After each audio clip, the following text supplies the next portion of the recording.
Hello students, जैसा कि हमने लास्ट वीडियो में किया ना कि हमने कंपेयर किया, ट्रेंड का पता किया, हमने आज की रेशो का पिछले सालों की रेशो के साथ कंपेयर किया और ट्रेंड एक स्थापित किया, है ना, ये किया। और दूसरा टॉपिक हमने उसमें क्या किया था, हमने अपनी रेशो का कंपेयर दूसरी कंपनी के साथ किया। आज भी हम वही करने लगे हैं, लेकिन मैंने इसके में बस वही चीज़ें हैं, टोटल जो थियोरी वही है, बस इसके नाम आपको बस एक रिवीजन समझ लो और उसके नाम के अलग ढंग से यहाँ पर प्रेजेंटेशन कर रही हूँ। वो उसी टॉपिक की मैं types of comparison there are 3 types of the comparison. सबसे पहले cross section analysis. Cross section analysis जो हमने दूसरा टॉपिक किया था कि हमें अपनी रेशो का कंपेयर दूसरे फर्म के साथ कर रहे हैं, ठीक है, और एक ही टाइम पर, मतलब कि यहाँ पर सबसे इंपॉर्टेंट बात है एक ही टाइम पर। जैसे कि यदि मैंने करंट रेशो ली है अपनी कंपनी की 2020 की, तो मैंने करंट रेशो की दूसरी कंपनी की भी 2020 की ही ली है, एक ही टाइम में मैं कंपेयर कर रही हूँ, तो वो उस टाइप को कहते हैं क्रॉस सेक्शनल एनालिसिस, अपनी फर्म का दूसरी फर्म के साथ, ठीक है। तो उसको क्या कहते हैं, क्रॉस सेक्शनल एनालिसिस कहते हैं। और उसी टाइम ही मैं अपनी रेशो का कंपेयर किससे कर रही हूँ, जो स्टैंडर्ड निर्धारित की है। स्टैंडर्ड हमेशा पहले ही डिसाइड किए होते हैं कि ये रेशो ऐसी आनी चाहिए, उसके साथ कंपेयर करती हूँ, है ना।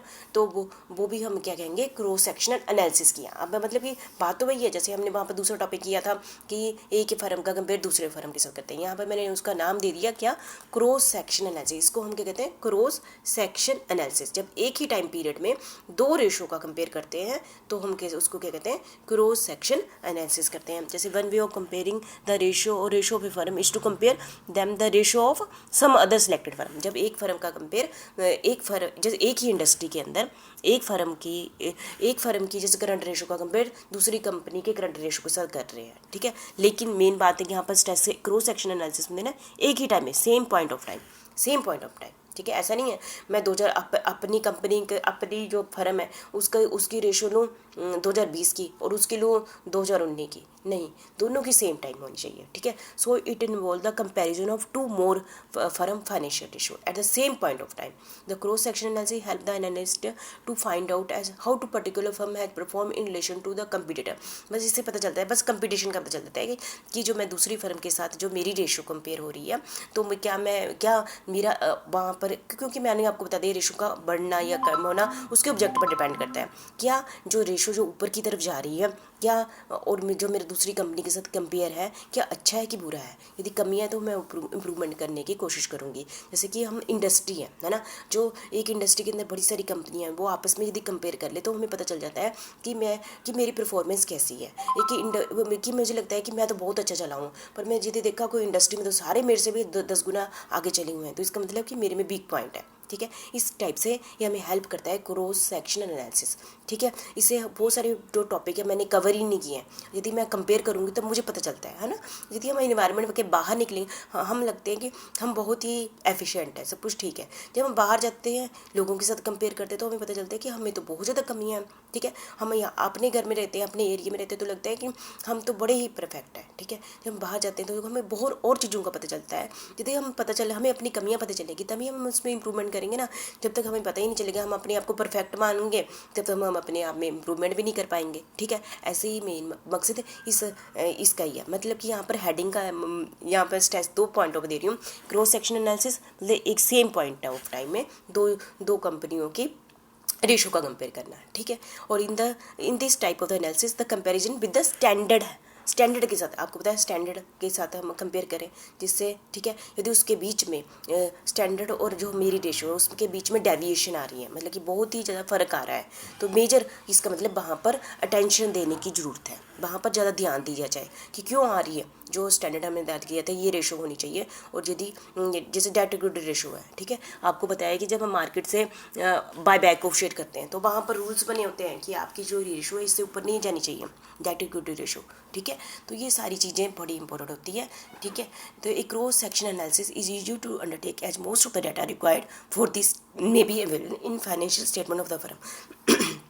यहाँ पर मेरे कहने का मतलब टोटल स्लाइड में कि जब हम एक ही टाइम पीरियड में दो फर्म का कंपेयर करते हैं, एक ही टाइम पीरियड में अपनी रेशो का दूसरे स्टैंडर्ड जो पहले निर्धारित किया गया है उसके साथ कंपेयर करते हैं, तो उसको हम क्या कहते हैं, क्रॉस सेक्शनल एनालिसिस, ठीक है, क्लियर है।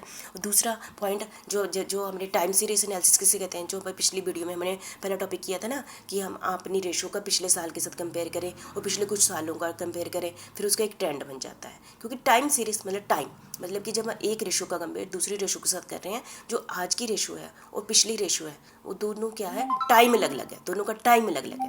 जो पीछे में क्या है ना, पीछे मैंने बार बार बोली थी कि एक ही टाइम पीरियड में आपने कंपेयर करना है, यहाँ पर है 2 टाइम पीरियड में कंपेयर करना, 3 टाइम पीरियड में, टाइम अलग अलग होना चाहिए, एक ही रेशो का, एक ही रेशो है। जैसे करंट रेशो है, जो कोई एक ले ली, मैं 2015 की, 2016 की, 17 की, 18 की, टाइम अलग अलग ना, फिर उनका आपस में हम टाइम का कंपेयर कर रहे हैं, अलग अलग टाइम के रेशो का कंपेयर कर रहे हैं, उसको हम क्या कहते हैं, time series analysis. The analysis is called time series analysis when the performance of a firm is evaluate over a period of time by comparing the present performance of a firm with the performance of same firm over last few years.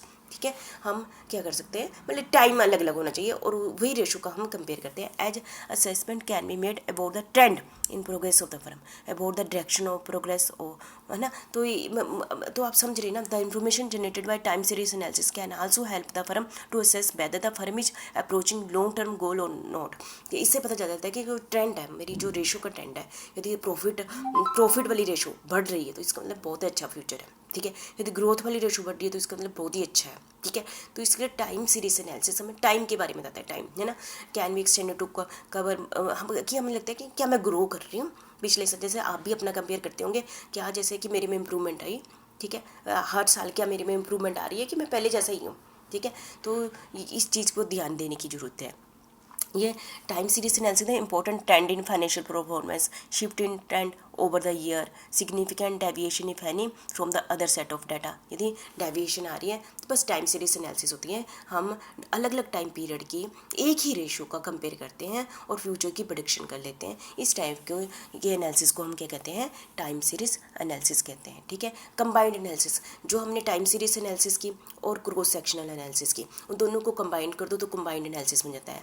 Cross sectional में खास क्या बात थी, एक ही time period में एक ही ratio, जैसे एक कंपनी की दूसरी रेशो एक ही टाइम पीरियड में, उसको क्रॉस सेक्शन हो गया। और टाइम सीरीज मतलब कि जिसमें हम एक ही रेशो अलग अलग टाइम पीरियड की लेकर फिर कंपेयर करते हैं, ये दोनों को इकट्ठा कर दें तो उसको हम क्या कहते हैं, कंबाइंड एनालिसिस कहते हैं। इससे हमें पता चलता है, हम इससे कौन से स्टडी कर पाते हैं, behaviour and pattern of the ratio, to study the behaviour and pattern of the ratio.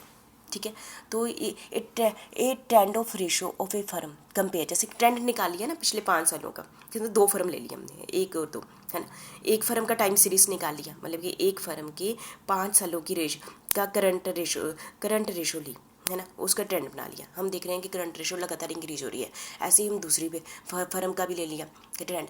Individually देखे तो हमने क्या किया, इंडिविजुअली देखे, जैसे मैंने बोला पहले ए फर्म का क्या ली, 5 रेशो ली, उसका ट्रेंड बना लिया, तो वो कौन सी बन गई, टाइम सीरीज एनालिसिस बन गई। ऐसे ही मैंने दूसरी कंपनी ली, उसके भी 5 सालों की करंट रेशो ली और टाइम सीरीज बना ली, तो वो कौन सा हो गया, टाइम सीरीज एनालिसिस, क्योंकि 5 सालों का लिया ना, अलग अलग साल की रेशो का कंपेयर कर दिया अपने में, तब तो तक वो टाइम सीरीज एनालिसिस है। जब मैं दोनों को उठाया, 2015 से लेकर 20 का डाटा, उसका भी 2015 का 20 का डाटा, फिर उन दोनों के ट्रेंड को कंपेयर किया, तो वो क्या बन गया, क्या बन गया, क्रॉस सेक्शन। एक फर्म का कंपेयर दूसरे फर्म के साथ कंपेयर, तो वो क्या बन गया, क्रॉस सेक्शन बन गया, क्योंकि उसके अंदर टाइम सीरीज भी आ गया अंदर, क्योंकि 2 टाइम है, 5 टाइम है ना, 2015, 16, 17, 18 टाइम सीरीज भी हो गया, उसमें ऐड हो गया। क्रॉस सेक्शन इसलिए कहते होंगे कि एक ही टाइम वो 5 का कंपेयर कर रही हूँ, तो वो क्रॉस सेक्शन में, तो उसको कहेंगे, इस टाइप के एनालिसिस को कहेंगे कंबाइंड एनालिसिस कहेंगे। A trend of ratio of a firm compared with the trend of the ratio of the standard firm can give good result, है ना। इससे हमें रिजल्ट के बारे में और ज़्यादा अच्छा पता है। पहले हम क्या करते थे, क्रॉस सेक्शन में अपनी रेशो का कंपेयर दूसरी फर्म के रेशो के साथ करते थे, तो हम एक ही टाइम पीरियड की करते थे ना। अब क्या करना हमने, क्रॉस सेक्शन में हम 5 सालों की अपनी रेशो उठाते हैं, 5 सालों की उसको उठाते हैं, फिर कंपेयर करते हैं, तो इससे ज़्यादा अच्छे रिजल्ट आएंगे ना। ठीक है, जैसे for example ratio the operating expenses to net sale. Operating expenses क्या होते हैं, आप सभी को पता है, एक बिजनेस को चलाने के लिए जितने भी एक्सपेंसेस होते हैं उसको ऑपरेटिंग एक्सपेंसेस कहते हैं। और टू नेट सेल हम कहते हैं कि ये रेशो है 50%, समझ लो कुछ भी आगे।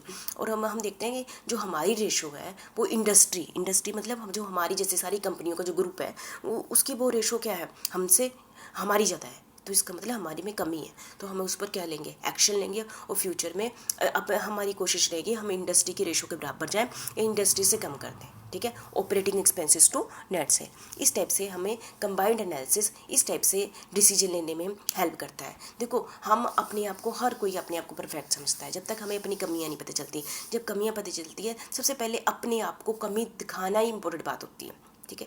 जब तक हमें पता ही नहीं चलता कि हमारे में कमी है, तब तक उसके बाद इम्प्रूवमेंट स्टार्ट होती है, ठीक है। हम सोचते हैं, हम अपने हवा में बोलते हैं हमें इम्प्रूवमेंट करनी है, इम्प्रूवमेंट हम नहीं कर पाते। जब तक हमें पहले हमें पता ही ना चले तो कमी कैसे पता चलेगी, रेशो कंपेयर करके कि हम दूसरों के कंपेयर में यहाँ पर वीक है, तब हम उसमें लग जाते हैं कि हमें कैसे हम इसको रिकवर करें, ठीक है। तो ये हो गया कंबाइंड एनालिसिस, ठीक है। ठीक है, थैंक यू।